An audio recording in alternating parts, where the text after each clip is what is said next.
তাআলা কোরআনুল কারীমের মধ্যে উল্লেখ করেছেন, এই বদ গুণগুলো যাদের মধ্যে থাকবে মুসলমান হওয়া সত্ত্বেও তাদের জাহান্নামে যেতে হতে পারে। তো জাহান্নামীরা সেদিন জান্নাতীদেরকে জবাব দেবে, যেই সমস্ত গুনাহের কারণে আজকে তারা জাহান্নামে গিয়েছে। এক নম্বর তাদের স্বীকারোক্তি হবে, ক্বালু লাম নাকু মিনাল মুসাল্লিন, দুনিয়াতে আমি মুসলমান ছিলাম কিন্তু মুসল্লি ছিলাম না।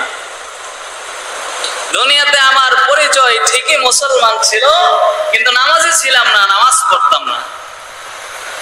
তো যেই মুসলমান নিজেকে মুসলমান দাবি করা সত্ত্বেও নামাজ পড়ে না, তার জন্য তো শুধু মুসলমান পরিচয়টুকুই জান্নাতে যাওয়ার জন্য যথেষ্ট হবে না।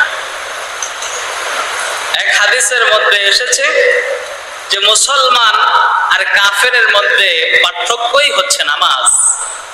যে মুসলমান নামাজ পড়ে আর কাফের নামাজ পড়ে না, এটাই পার্থক্য। এই হাদিস থেকে শুধুমাত্র হানাফি মাযহাব ছাড়া অন্য অন্য মাযহাবের ইমামগণ বলে থাকেন যে ফরজ নামাজ